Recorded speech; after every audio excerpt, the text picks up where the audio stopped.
Salmo 133. No sé si habrá esta noche alguien que no haya leído alguna vez el Salmo 133. Si hay, bueno, puede haber siempre, ¿no? Pero es un salmo muy, muy conocido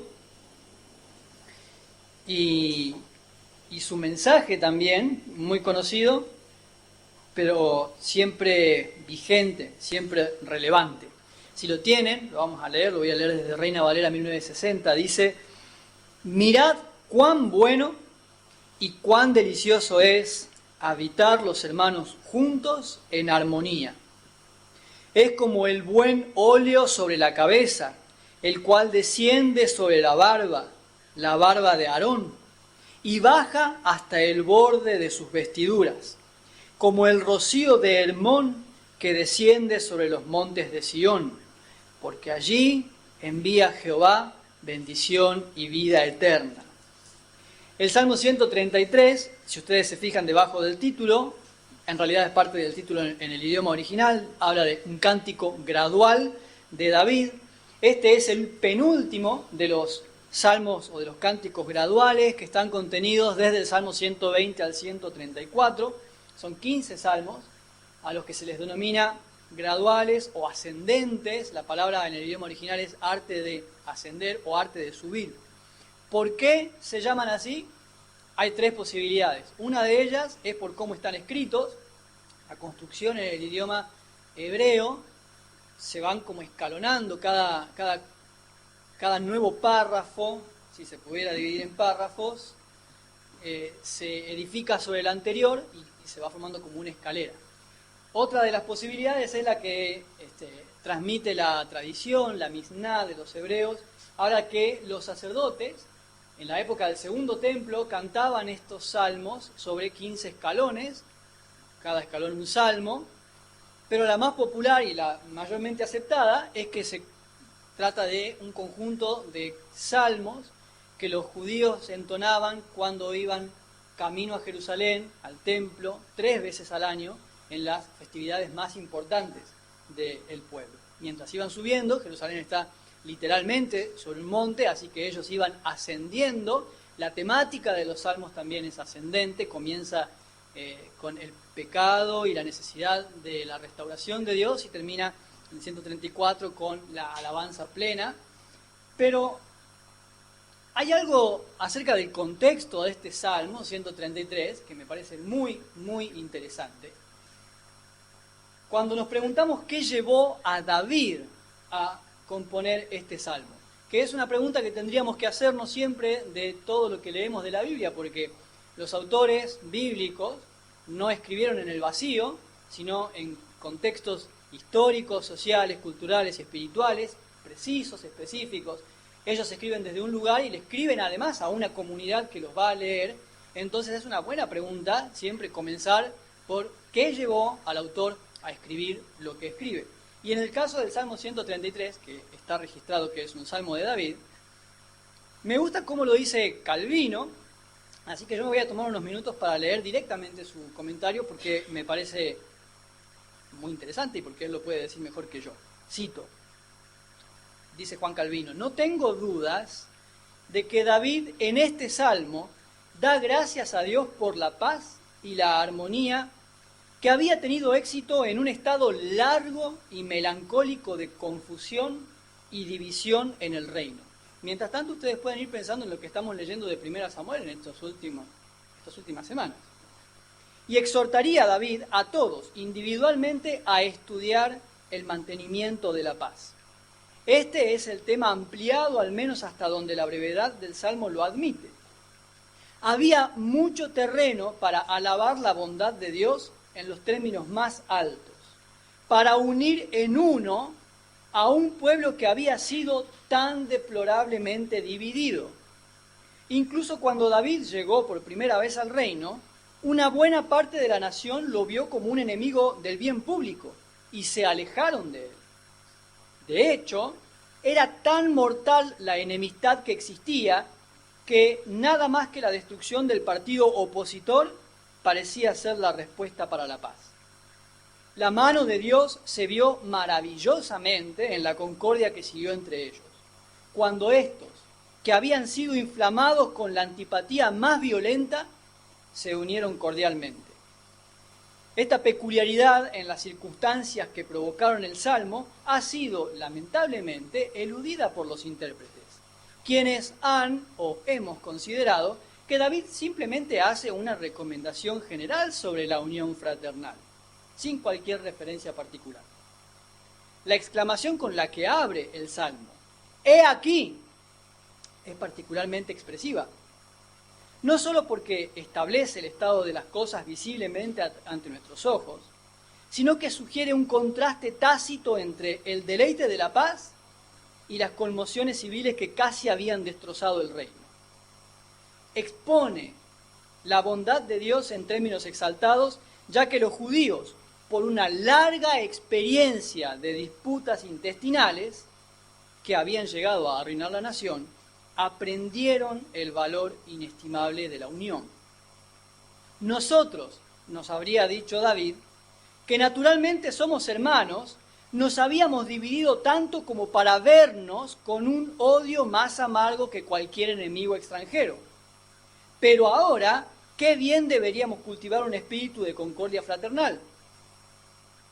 Al mismo tiempo, no puede haber dudas de que el Espíritu Santo debe ser visto como elogiando en este pasaje esa armonía mutua que debe subsistir entre todos los hijos de Dios y exhortándonos a hacer todo lo posible para mantenerlo.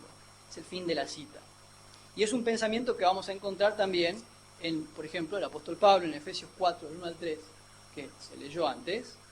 Vivan de una manera digna del llamamiento que han recibido, soportándose unos a otros, perdonándose unos a otros, solícitos en cuidar el vínculo del Espíritu. ¿Qué es lo que está diciendo Calvino? Que cuando David compone este salmo, tiene en mente no solamente la historia de Israel, ustedes que son ávidos lectores del Antiguo Testamento, lo sabrán, no hace falta que pasemos mucho tiempo recordando esto, pero sabemos que apenas salidos de Egipto, comienzan ya a vivir toda una serie de disputas internas. Nos acordamos de cuántas veces el pueblo se rebela contra el liderazgo, por ejemplo, aquel pasaje conocido de Coré, tratando de asaltar el liderazgo que estaba en Aarón y en Moisés. Algunos comentaristas piensan que fueron 3 circunstancias distintas que confluyen en ese último intento de arrebatar el liderazgo de Moisés, que termina después la tierra abriéndose y tragando a los rebeldes. Pero tenemos muchos recuerdos de cómo Israel estaba siempre en disputas. El pueblo contra los líderes, siempre, varias veces. Incluso termina en Números 20, una de las más trágicas de las situaciones, cuando Moisés golpea la roca, finalmente, lo que le cuesta a él el no poder entrar a la tierra prometida. Pensamos en el periodo de los jueces, que es ese periodo tan convulsionado de la historia de Israel, tribus contra tribus. Hay un episodio muy interesante de el levita y su concubina, cuando asesinan a la concubina después de haber abusado de ella toda la noche. Él la corta en pedazos, la envía a todas las tribus y reúne a las tribus para marchar contra la de Benjamín. Y no estamos hablando de tribus externas o de otros países, sino de luchas intertribales entre el mismo pueblo de Israel. Podríamos pasar toda la noche hablando de cuántos conflictos internos tuvo Israel. Nosotros solemos leer estos pasajes desde una mirada espiritual, devocional, simbólica, pero no nos tenemos que olvidar que son conflictos civiles. Israel era un estado, una nación, y estos conflictos que leemos, además de tener su implicación espiritual, por supuesto, eran luchas internas que pusieron en jaque muchas veces la estabilidad del reino. Un reino que se va a terminar dividiendo después con el nieto de David. David tiene eso en mente porque él es un buen conocedor de la historia de su pueblo, es un buen lector de la ley y sabe de qué se trata. Probablemente también por haber sido de alguna manera apadrinado por Samuel y haber experimentado o haber escuchado las experiencias de Samuel también como juez de Israel, pero también porque él mismo había experimentado la amargura de la división. Les dije recién, los pasajes que hemos estado leyendo en Primera de Samuel recientemente, David y un grupo de judíos es perseguido por Saúl y otro grupo de judíos, que se estaban disputando el trono. Bueno, David no lo disputaba, pero el trono está en juego. Y siendo David un hombre que ama a Dios, un hombre que tiene la forma del corazón de Dios, eso significa un rey conforme a mi corazón, David sabe lo que todos deberíamos aprender: ver al pueblo de Dios desde los ojos de Dios y sentir por el pueblo de Dios con el corazón de Dios. El pueblo de Dios en general. David se duele de la división porque Dios se duele de la división. Y se goza en la unidad porque Dios se goza en la unidad. Y no solamente en el Salmo 133, sino en repetidas ocasiones. Por ejemplo, el Salmo 22-25, escribe David: de ti será mi alabanza en la gran congregación. Mis votos pagaré delante de los que te temen. NBI traduce: tú inspiras mi alabanza en la gran asamblea. Ante los ojos que te temen, cumpliré mi promesa. El Salmo 122.1: yo me alegré con los que me decían, tenemos una canción que dice esto: a la casa de Jehová iremos. NBI traduce: yo me alegro cuando me dicen, vamos a la casa del Señor. No sé si habrá sido su experiencia hoy, alegrarse cuando decimos, vamos, bueno, esta no es la casa del Señor, pero se entiende, ¿no?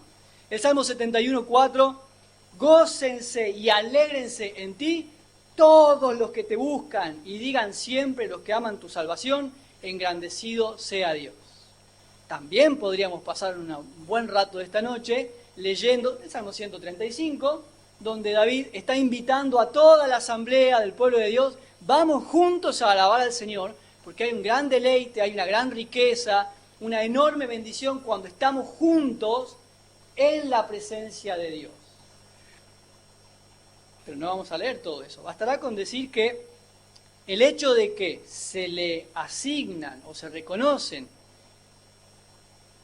con la autoría de David 73 de los 150 salmos, recordemos que los salmos son canciones que entonaba el pueblo en sus adoraciones congregacionales, 73 de 150 son de David, nos habla de su compromiso con la adoración congregacional. Y también nos muestra cómo entendía David la comunión. La comunión. Y eso es exactamente lo que vemos en el Salmo 133. Miren cuánto de bueno y cuánto de delicioso es cuando estamos juntos en armonía. Recuerden lo contrario, qué angustiante, qué difícil y qué doloroso es cuando no estamos juntos en armonía. Cuando leía Calvino decir que David ha revisado la historia y tendrá probablemente en su corazón estos pensamientos y cómo las divisiones hirieron al reino, y ahora él, viendo la historia, sabe que es mejor la unidad, me preguntaba si a esta altura de la iglesia no deberíamos también ya pensar en todos estos años, 2000 años de historia de la iglesia, cuánto dolor ha traído la división, y si no deberíamos ser más cuidadosos con la unidad, teniendo la experiencia del dolor que causa la división. David va a usar ciertas palabras y dos imágenes que son símiles, en la figura retórica que usa, que yo quisiera que repasen conmigo. Vamos a ver primero las palabras que usa David para hablar de la unidad del pueblo de Dios. La palabra que se tradujo como bueno, mirad cuán bueno, es una palabra que significa agradable a los sentidos, literalmente, pero sus usos. ¿En qué contextos lo usaban? Bueno, se usaba para una mujer hermosa, para un fruto, cuando es dulce o sabroso, se le decía la misma palabra, tov en hebreo, para un perfume o un ungüento delicioso, un buen perfume. Pero también se usaba, en un sentido un poco más abstracto, para los tiempos. Por ejemplo, los días buenos, días provechosos, días productivos, días agradables.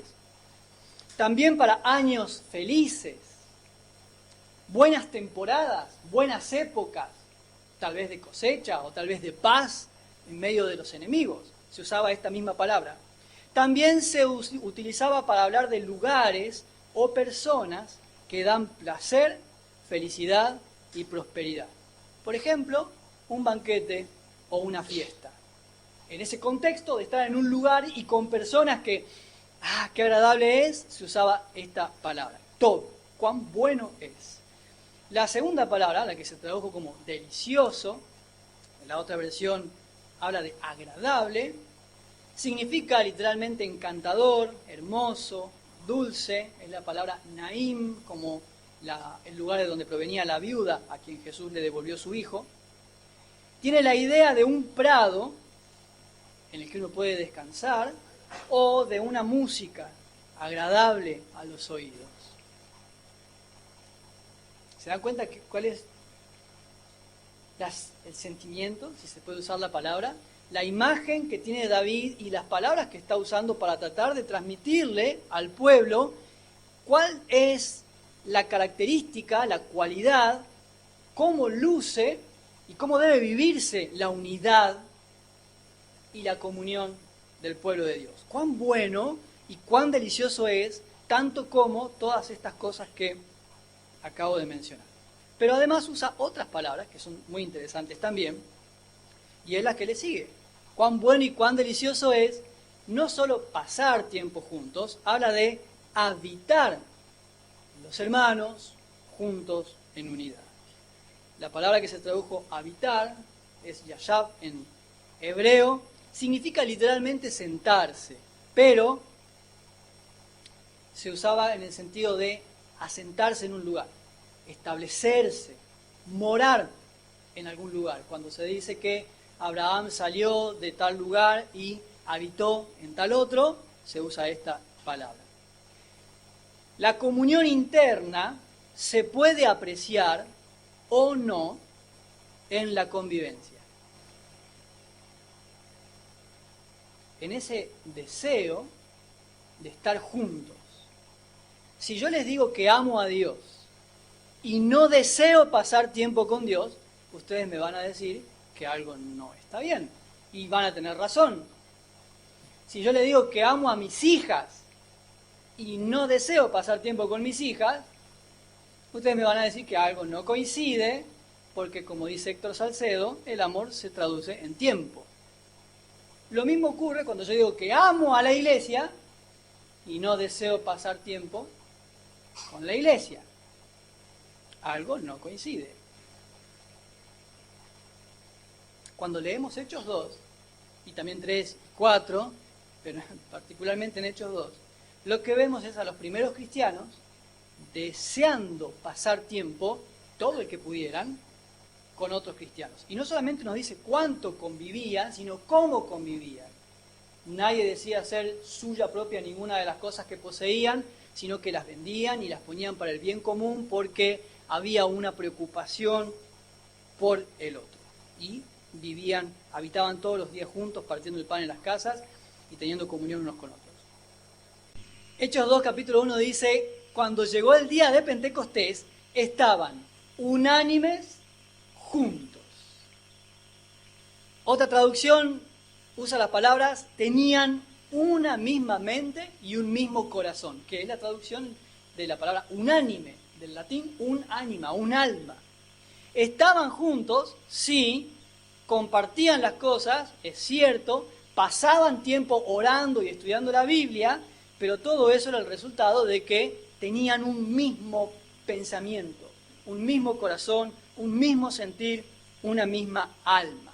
Y este vocablo que está usando David aquí en el Salmo 133 está amalgamando, está uniendo la condición externa con la interna.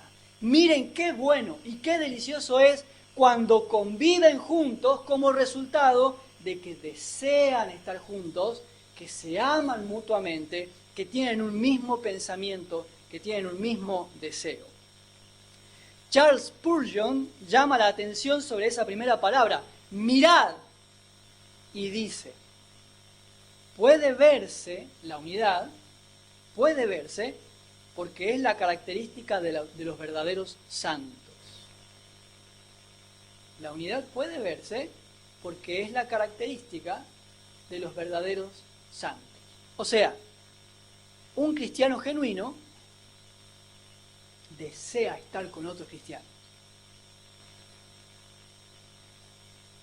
La idea de este primer versículo es que la comunión es buena delante de Dios, le agrada a Dios, pero también es buena para nosotros, nos hace bien, es agradable porque deseamos estar en comunión y cuando lo logramos, cuando nos vemos y compartimos, siempre cuando estamos en el ensayo del coro de hombres, nuestras oraciones empiezan y terminan así. Gracias Señor porque podemos estar juntos. A veces ensayamos también, pero el hecho de estar, charlar, reírnos, escuchar anécdotas, nos hace bien. Y es natural, eso es lo que debería pasar. Y no estamos pensando solo en las actividades de la iglesia, porque no siempre eso es estar unidos, pero el deseo de estar con otros creyentes, de compartir con otros que tienen la misma fe, de abastecernos mutuamente en el Espíritu. Vuelvo a citar a Spurgeon en su libro El Tesoro de David, un comentario al libro de los Salmos. Dice lo siguiente, muy interesante. La combinación de los dos adjetivos, bueno y agradable, es más notable que la conjunción de dos estrellas de primera magnitud. Porque que una cosa sea buena es bueno, pero que también sea agradable es mejor. Todos los hombres aman las cosas placenteras y sin embargo suele suceder que el placer es malo. Pero en esta situación, he aquí, la condición es tan buena como placentera y tan placentera, como buena. Estar juntos es bueno y es placentero para el creyente, para el Hijo de Dios. Por eso David usa la expresión los hermanos juntos. En aquel tiempo no eran hermanos por la fe en Cristo, ustedes saben eso, pero los está llamando a reflexionar en cuál es el espíritu en el que están unidos. Bueno, para ellos era en la adoración a Dios, en obediencia a la ley, ante Dios el Padre. Para nosotros, en esta contextualización de ese salmo, es cuando estamos juntos, no para sacar algún proyecto adelante, sino por la fe y en la fe. Y también usa dos imágenes, aquí el lenguaje es en símil, que es una comparación formal, a diferencia de una metáfora o de otros tipos de lenguaje simbólico, aquí se establece directamente cuál es el parecido. Y dice en el versículo 2, la unidad, estar juntos, habitar juntos, desear estar juntos, es como el buen aceite que se derrama sobre la cabeza, el cual desciende sobre la barba de Aarón. ¿En qué está pensando David? Bueno, gracias a que menciona al sumo sacerdote Aarón, sabemos que está hablando del aceite de la unción, que se usaba para los sacerdotes, entre otras cosas. ¿Qué nos dice de la unidad? Si ustedes quieren, me pueden acompañar a leer Éxodo capítulo 30, donde se da la instrucción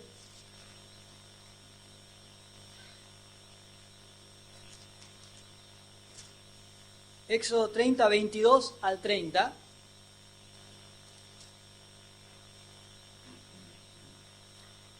Dice,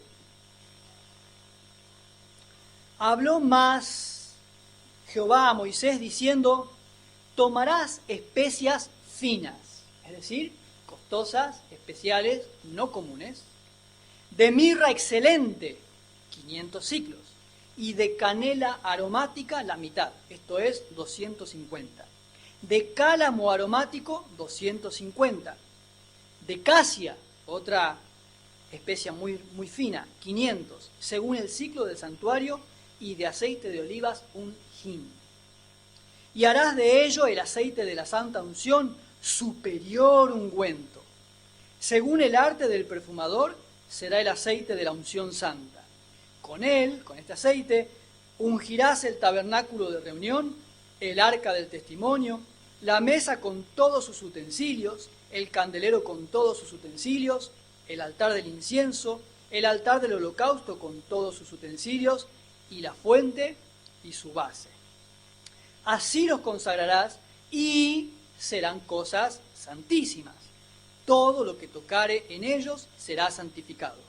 Ungirás también a Aarón y a sus hijos y los consagrarás para que sean mis sacerdotes.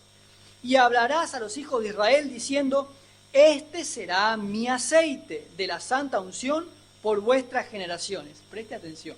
Sobre carne de hombre no será derramado, ni harás otro aceite semejante conforme a su composición. Santo es, y por santo lo tendréis vosotros. Cualquiera que compusiera un ungüento semejante y que pusiere de él sobre extraño, será cortado de entre su pueblo. ¿Qué aceite? Y David toma esa imagen y dice: la unidad es como el aceite de la unción que se derrama sobre los sacerdotes. ¿Y qué significa eso? ¿Qué nos dice el aceite acerca de la unidad?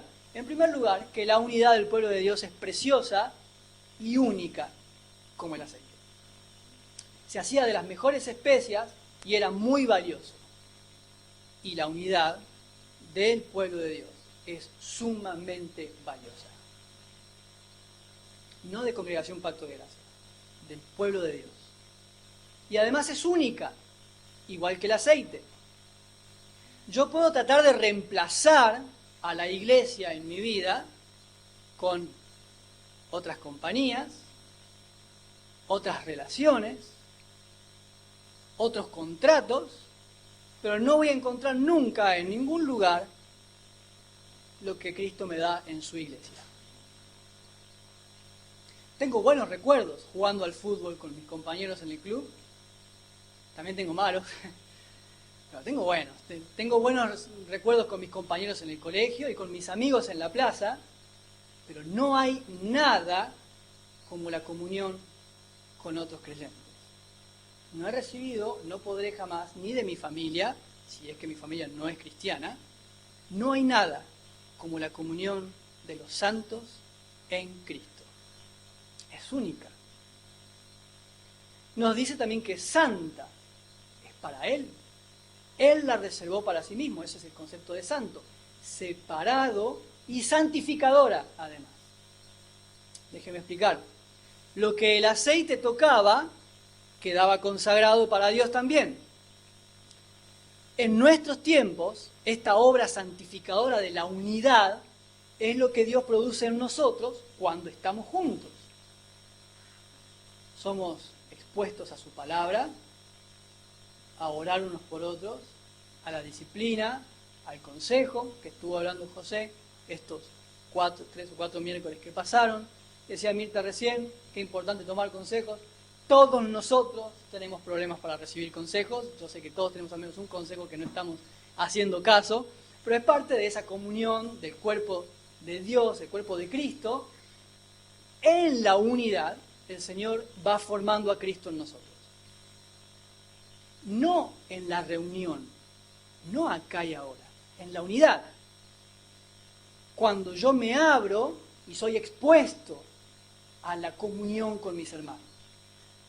Cuando oramos juntos, cuando servimos el uno al otro, cuando soy servido por los demás y por los dones que el Señor le dio, y cuando pongo mis dones al servicio de los otros, cuando perdono, porque me hirieron, y cuando pido perdón al herir, cuando dejo pasar la ofensa aunque yo tenga razón, eso me hace más parecido a Cristo, y en este sentido es que la unidad es santificadora. Y además, la unidad es abundante.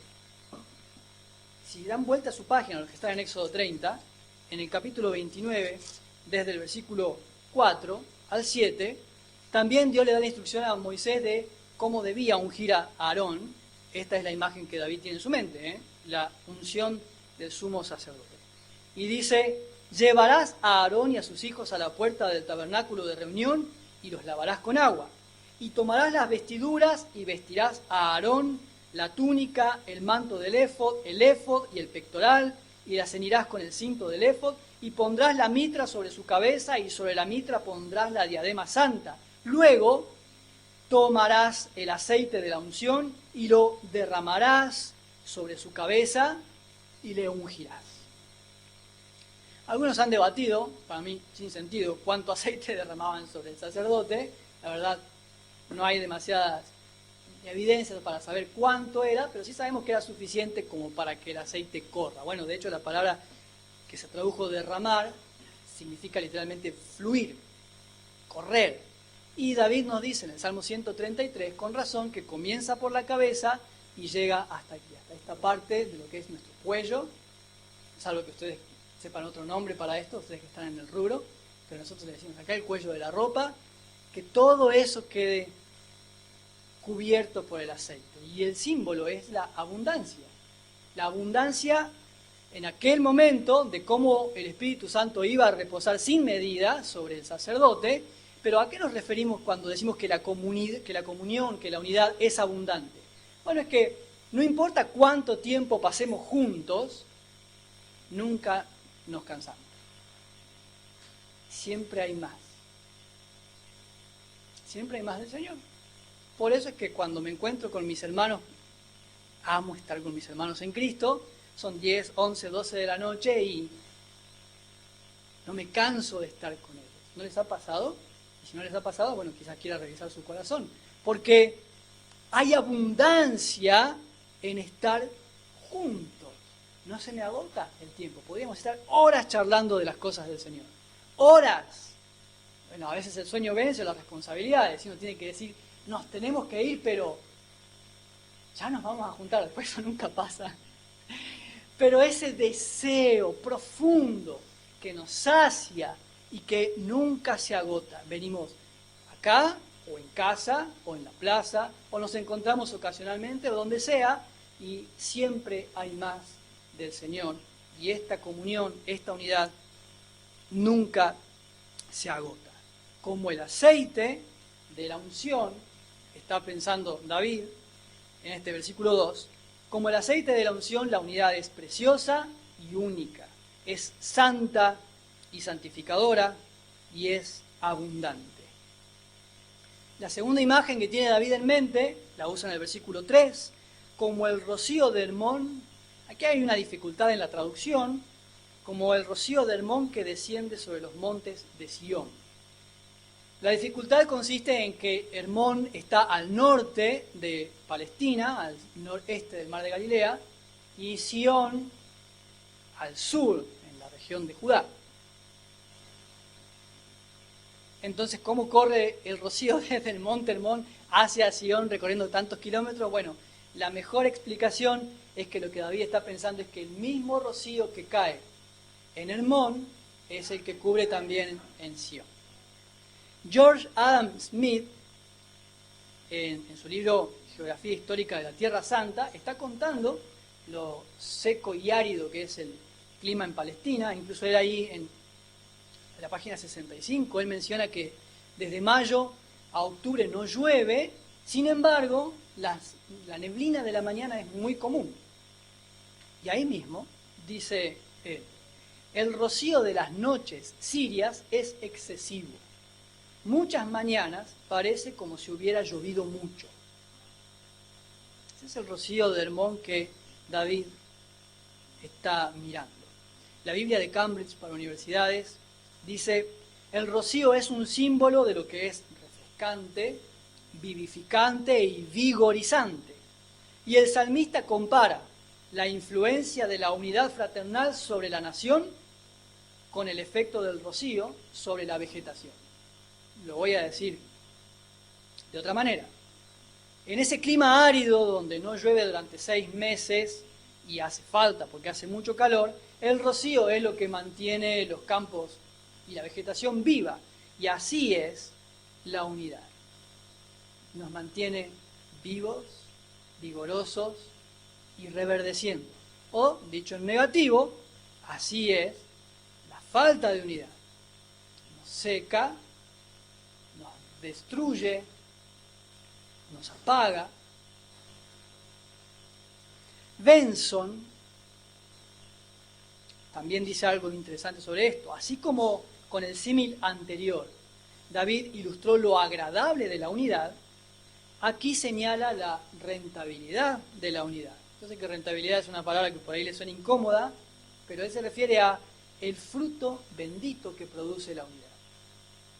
¿Y qué nos dice el rocío de Hermón y de Sion, o el rocío en definitiva, sobre la unidad? En primer lugar, lo que dijimos recién, la unidad es refrescante y vivificante. Cuando estamos unidos y cuando estamos juntos como consecuencia de esta unidad que hay interiormente, somos alimentados, impulsados, y si veníamos, bueno, como dice Santiago, si está alguno afligido, haga oración, y si está enfermo, llame a los ancianos. Y en esta comunión, Gálatas, Pablo le escribe a los Gálatas, si alguno está en pecado, ustedes que son espirituales, restáurenlo con espíritu de mansedumbre. Todas esas bellezas, virtudes y riqueza que hay en la unidad de la iglesia. Nos refresca, nos vivifica, nos mantiene vivos. En segundo lugar, que es para todos, como el rocío cae en el norte y cubre toda la tierra hacia el sur, nadie debería sentirse excluido de las bendiciones de la unidad. A menos que no esté en unidad. En tercer lugar, es bendición celestial. Lo que Dios da en la unidad del cuerpo de Cristo, no lo derrama en ningún otro lugar. Y termina David este salmo con la esperanza con la que él se acerca a la adoración congregacional y con la que él espera que el pueblo de Dios se acerque a la adoración. Al final del versículo 3, allí donde se da esta clase de unidad, allí donde hay comunión en el Espíritu, allí Dios concede bendición y vida eterna. Las palabras que usa David para bendición y vida eterna sugieren una lista larga de realidades espirituales principalmente. Paz, prosperidad, estabilidad, gozo, reverdecimiento, perdurabilidad y otras cosas semejantes. Allí donde hay unidad, Dios derrama bendición y vida eterna. Es tan importante la comunión que Jesús usó un ejemplo para hablar de esta importancia, y ustedes lo van a recordar, que el contexto es que le están cuestionando a él, le están adjudicando a él las obras del enemigo. Es una parábola súper interesante. Ninguna casa dividida contra sí misma puede permanecer. Y ningún reino dividido contra sí mismo puede permanecer. Como conclusión, quiero leer unas palabras de Campbell Morgan, que tiene un excelente comentario sobre el libro de los Salmos. Y sobre este capítulo escribe lo siguiente. Por fin los peregrinos, estos que venían caminando desde sus distintos lugares hacia Jerusalén, por fin los peregrinos están dentro de la ciudad. Después de la larga y fatigosa marcha, sus pies realmente se paran dentro de la ciudad de Dios. El impulso común de todos ha sido el deseo de llegar a la morada de Jehová y adorar ante su rostro. El deseo los ha unido, y en esta cercanía de almas reunidas por un propósito común hay una nueva bendición, y de eso cantan. Al encontrarse con Jehová se han encontrado el uno al otro, y como resultado de la lealtad común a Él, se ha creado una nueva sociedad. Bajo dos figuras, el cantante describe la bienaventuranza de esta sociedad. Es como el aceite de la santa unción, es como el rocío de Hermón. El primero sugiere alegría y riqueza de experiencias, y este último describe la frescura de la renovación de toda la vida. y se reconoce la fuente del nuevo gozo. Jehová ha concedido la bendición sobre su pueblo. Solamente nos queda preguntarnos, ¿con qué espíritu pienso en la unidad del pueblo de Dios, por supuesto?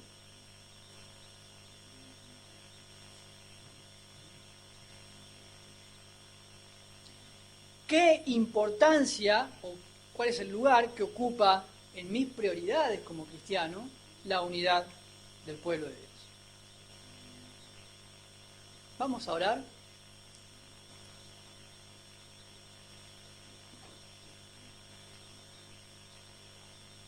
Señor, te doy gracias por tu palabra y por tu iglesia, no solo por esta congregación, sino por tu iglesia, que en Posadas, en Argentina y alrededor del mundo, se reúne frecuentemente para alabarte, para glorificar tu nombre, para predicar tu palabra y declarar que solo Jesús es el Señor. También quiero pedirte, Señor, que nos ayudes, que me ayudes a pensar en tu pueblo de la manera que debo hacerlo. Donde hay un hombre o una mujer que invoca honestamente tu nombre, ahí hay un hermano o una hermana mía. Quiero cuidarlos, quiero cuidar la unión que nos has dado en el vínculo del Espíritu y ser un instrumento para mantener la unidad de tu cuerpo. También te pido por aquellos que de alguna manera no hayan entendido correctamente la unidad y la importancia de la comunión de tus hijos, para que podamos madurar y crecer en este sentido y agradarte siempre y en todo lo que hacemos. Todo esto te lo pido en el nombre de Jesús. Amén.